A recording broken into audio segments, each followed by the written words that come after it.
It was a bright, clear afternoon in London, with Buckingham Palace gleaming under the soft sunlight.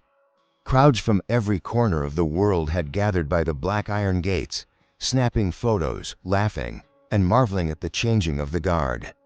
The atmosphere was filled with excitement, yet amidst the cheerful noise, a quiet tension lingered, the kind that comes from knowing you're standing before centuries of history and duty. Among the visitors was a young woman, probably in her late 20s.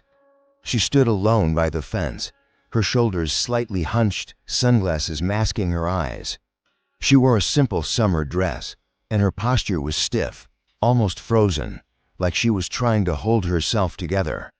At first glance, she looked like just another tourist, but a closer look revealed the tears slipping silently down her cheeks. The guards, as always, stood unflinching. Among them was Sergeant Nathan Collins, a seasoned Queen's Guard with a decade of military service. He had seen it all, the pranksters, the respectful tourists, the noisy children. But something about this woman caught his attention. Guards are trained not to react, to remain stoic, yet Nathan's eyes were sharp beneath his bearskin hat. He noticed the tremble in her hands as she tried to steady her phone, failing to take a picture. At first, he maintained his position. Breaking protocol without cause could result in disciplinary action.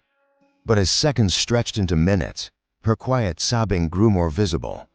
Passers-by began to glance at her, some awkwardly looking away, others whispering.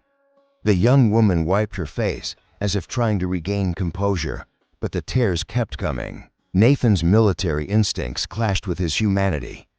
He had been trained to be a symbol of unwavering discipline, yet beneath that facade, he was still a man who understood pain.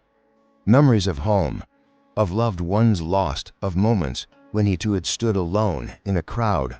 With deliberate precision, Nathan took a step forward, not an aggressive move, but a subtle breaking of the ritual barrier. The crowd noticed instantly. Cameras turned toward him. Gasps rippled through the air. For the first time, Nathan spoke, his voice low but firm enough for her to hear. "Ma'am, are you all right?" The question, simple yet heavy with concern, seemed to break whatever wall she had built around herself. The woman covered her face, sobbing harder now, her shoulders shaking. She didn't respond with words, only a desperate shake of her head. Nathan, maintaining decorum, did not abandon his post entirely. But his eyes softened, his presence shifted from a cold symbol of tradition to a quiet pillar of support. He couldn't offer a hand, but he offered something more powerful: acknowledgement.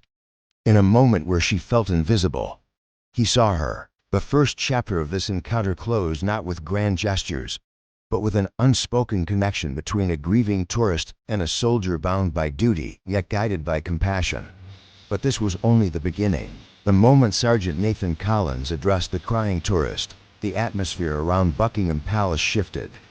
What was once a casual day of sightseeing had turned into something far more intimate, something real.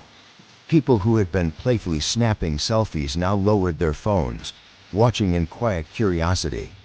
A few even turned off their cameras altogether, sensing that this was not the time for entertainment, but for respect. The young woman, still trembling, managed to find her voice, though it came out as a broken whisper. "My brother," she stammered. "He served. He didn't make it home." Her words hit Nathan like a wave. Beneath the stoic uniform, beneath the strict ceremonial training, he was still a man who understood loss. He too had lost comrades, friends who had stood shoulder to shoulder with him, only to vanish into the pages of history. For a brief second, Buckingham Palace felt miles away. The grandeur of the gates, the watching crowd, the ever-rolling cameras, all of it faded into the background.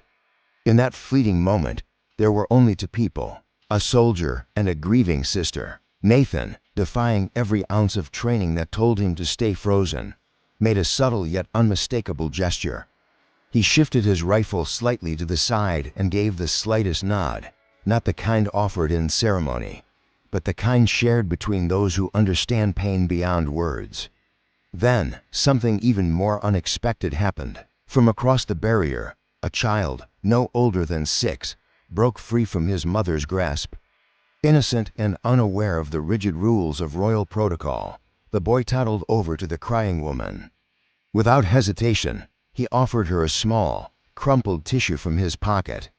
The crowd let out a collective breath, touched by the purity of the gesture. Nathan, maintaining his position, allowed himself a small, almost imperceptible smile. For a soldier taught to resist distraction, it was a rare break in character, but a necessary one. The woman accepted the tissue with a tearful smile, looking at the boy with gratitude. "Thank you," she whispered, her voice thick with emotion. The child's mother quickly retrieved him, apologizing profusely, but Nathan gave a subtle, reassuring nod. No reprimand was necessary. In fact, in this very moment, the innocent act of a child had done what the rigid formality of palace guards could not. It had provided comfort. Then, as if on cue, something remarkable unfolded. Other visitors, strangers from different parts of the world, stepped forward, offering words of sympathy, small tokens of kindness, and gestures of solidarity. A tourist handed her a handkerchief, another offered a bottle of water. What began as one woman's silent grief had blossomed into a collective moment of human connection. And standing at the heart of it all was Nathan, a living symbol of royal tradition, now transformed into something far greater, a reminder that behind every uniform, there beats a human heart. As order gradually settled back over the crowd, people found themselves wiping their own eyes. Phones were raised once more, but not for spectacle. This time, they captured a memory worth keeping. One of unity, compassion, and shared humanity. And that day, outside the gates of Buckingham Palace, every witness carried away a story far more powerful than any changing of the guard. A story of a Queen's Guard who, in the face of sorrow, chose to honor not just the crown, but the very people it was meant to protect.